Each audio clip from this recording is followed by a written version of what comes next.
momentarily to go get in security. I don't know if the children are alive still.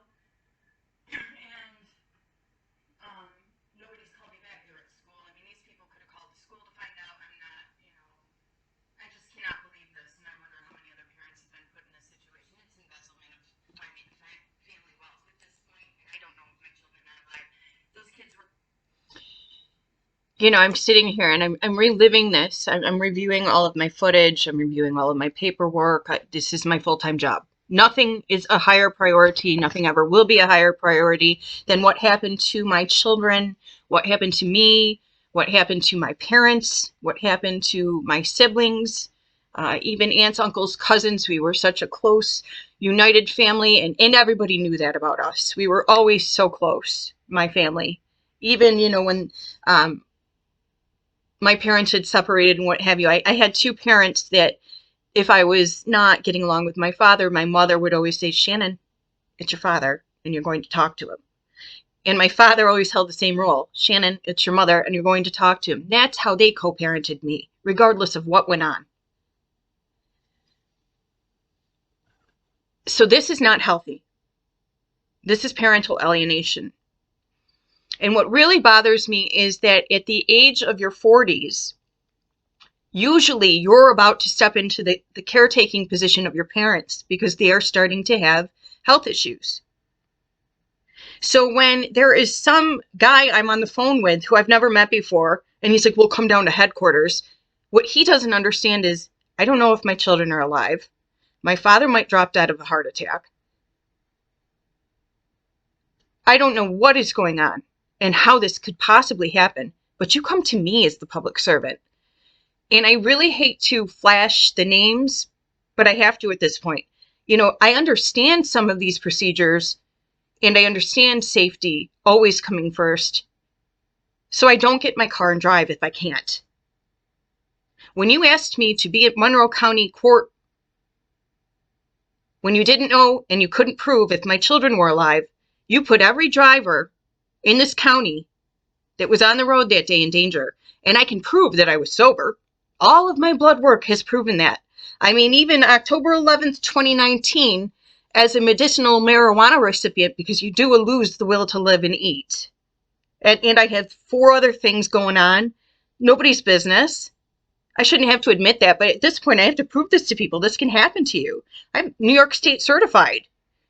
Yet, on October 11th, 2019, when they mental health arrested me, because I was leaving for Australia in 2 days, and they didn't want Australian federal authorities to figure out what they had pulled over here, because sometimes if something like that goes on, the United States can get sanctioned. A little bit of power play there. So the last thing they wanted was Australia to find out how those kids got there. That being said, Mr. Teddy Rockefeller was my great uncle, my grandma Ann's brother.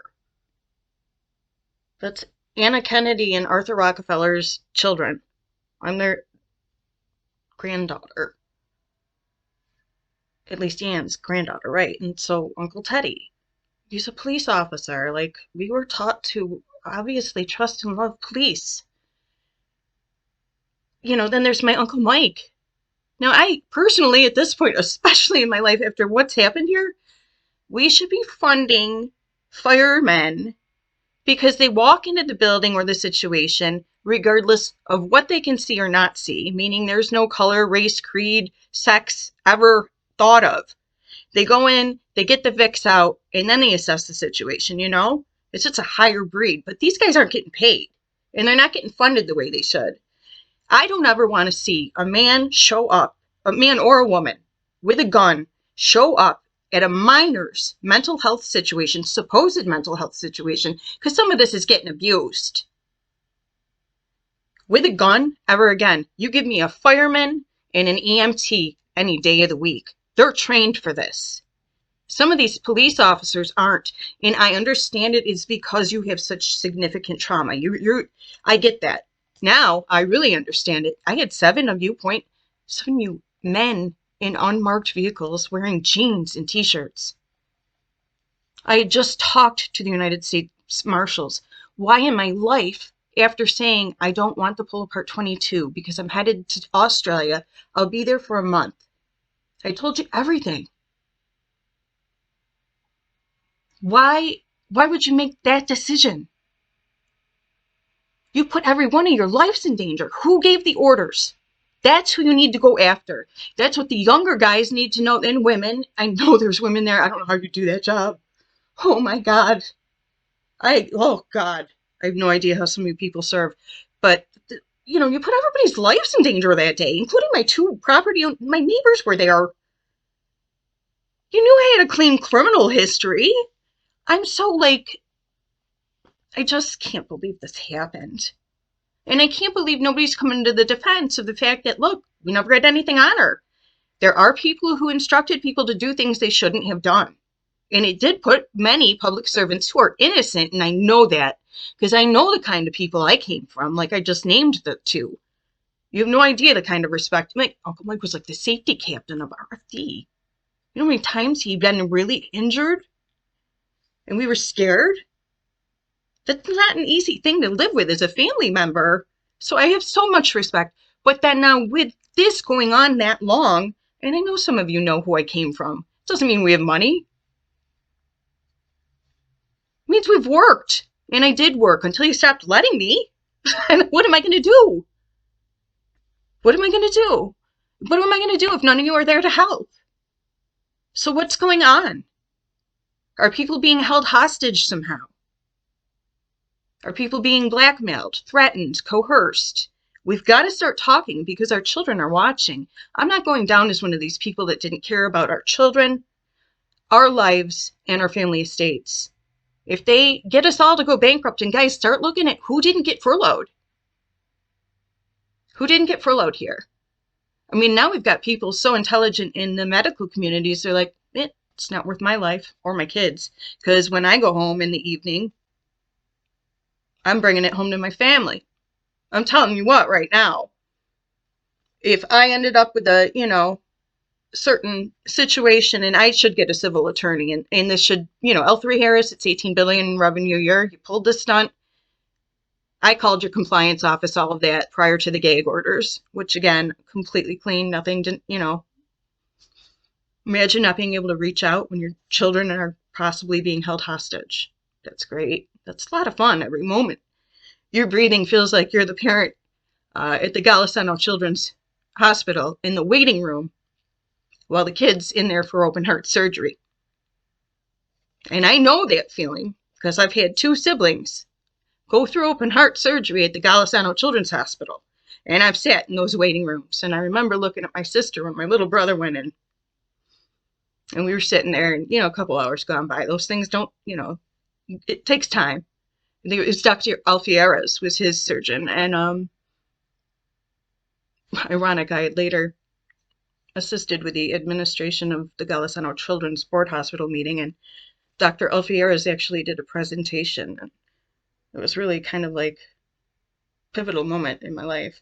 But going on, there's people in that industry. But my sister had said to me, going to the waiting room, she says to me, it's harder to be the one in the waiting room than it is to be the person on the table. And this is my, I'd been here a couple times and my cousin had had it too. So, yeah, it is harder. And I just feel like I'm sitting in the waiting room for 3 fucking years. And I reached out to some of the best. What is going on here? You got people that don't want to work there anymore, in the entire medical industry. And believe me, I'm sitting here right now and I tell you, with my experience after having left Dr. Stephen Judge and Dr. Georgette Pulley, I would tell you to stay at the University of Rochester while they're accepting patients or what have you. That's where you want to be. I have not enjoyed my time with RGH. I would actually be very behooved or relieved if one of the University of Rochester's attorneys would step up for me and maybe take a look at the medical records of what's gone on since I left the University of Rochester's medical care. And I'm just letting you guys know because I don't want anybody else's kids to go through this. I don't want anybody else to be taken advantage of. I don't want anybody else to be in a situation where they're having to call because their medical rights are being violated, like when you're being put on a medication that your father actually told the doctor not to put you on because you had an allergic reaction to it prior, and then you're put on that medication. Well, RGH did that. They didn't just do that to me. They did that to my father. When you're put on a medication that you respond bad to, there's a fallout. There's a recovery time. And I'm not the only one this is happening to. I also saw RGH, one of their wings, 55 degrees. What's going on? And people are reporting this and nothing's happening. And some of these people can't defend themselves. But I was placed there illegally. But I am very capable of documenting everything, even in my mental health crisis. And then I reassess. I speak to a therapist every week. I practice yoga and meditation. Yet I'm human. I'm in a very stressful situation. So I'm just kind of rambling on, but I want you to see me as a person. And I want you to understand that. I think that a lot of us should be very grateful that it did happen to a yoga instructor and somebody who's willing to try and seek like cognitive therapy and assess, what I needed to. However, I don't like how when you do participate in those things, it is then held against you in family court. Because I had a 10-year-old Supreme Court divorce decree, and Judge Sandra Ruhlman, she's a Republican. She gave my ex-husband the rights to my medical records. Now, what nobody wants anybody to know is that, seriously, 10 years of proven sobriety. A strong attempt even before then. I don't know how many years he got. I don't know how, I have no idea what he received. Nobody's disclosed that with me. Aren't they supposed to disclose that with me so that I can review that before a trial? Frank Howard didn't do that till late wrinkly. So, And a lot happened to me after that. Kids were flown out. I never received the order after he falsely represented me, and he retired, a week after? I saw him at Staples. He's like, well, I've retired. You're going to have to call them. I'm like, thanks, Frank. You just destroyed my entire life, and my kids might be dead. And then Siragusa doesn't ask my children if they're alive. I find that out on my birthday when they finally called. So January 1st to May 2nd, do the math. Every hour, every minute. Feels like this. You're just sitting in the waiting room at the Golisano Children's Hospital, hoping you got the best coming, right? You want medicine of the highest order right there, backing you up because they finally figured out what the holy heck was going on. And it's like this every moment, and I'm sitting in the courthouse. I gotta drive to the courthouse. My parents' sunburned. I'm doing this by myself. And it's like this every moment. Are they alive? Are they alive? Are they alive? They're in a hotel above an adult toy store, adjacent to 3 strip clubs, in a country where prostitution is legal. And these cops aren't telling me the truth. Are they alive? And I fought every moment to stay alive. I walked a tightrope. Very few women could walk. Very few men could walk. And I obeyed the law. While these people, we pay our tax dollars too, violated my constitutional rights, my children's constitutional rights, including denying us medical attention on multiple occasions. But when they did that to me, they did that to all of your babies, and all of your grandbabies, and all of you.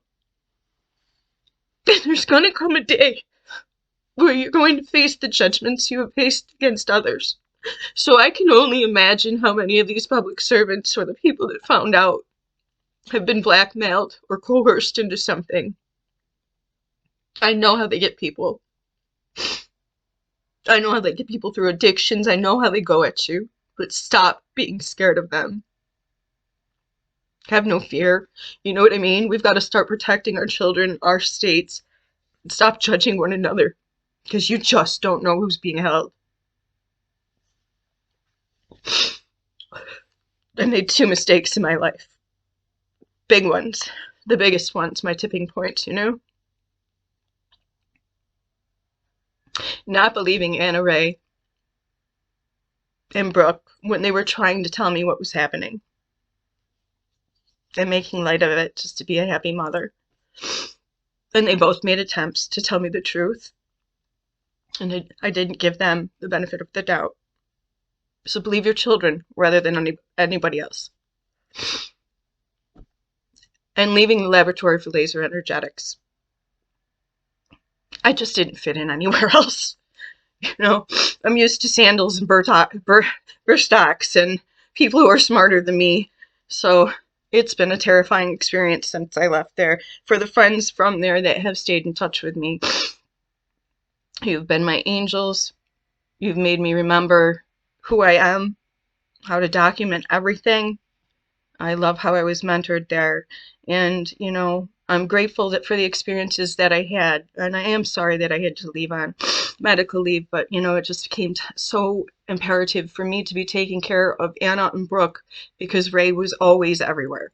And it was all on me. So I had to really come through, and I came through. And that's proven on my medical records. And, you know, like I said, I had Dr. Judge and Dr. Pulley with me every step of the way, and I appreciate that. Maybe someday I can come back there because I'm really disappointed in my outside experience. It's been terrifying. Over and over again, it's just been terrifying. I'm praying today that Anna and Brooke are actually okay, that they're in a safer location.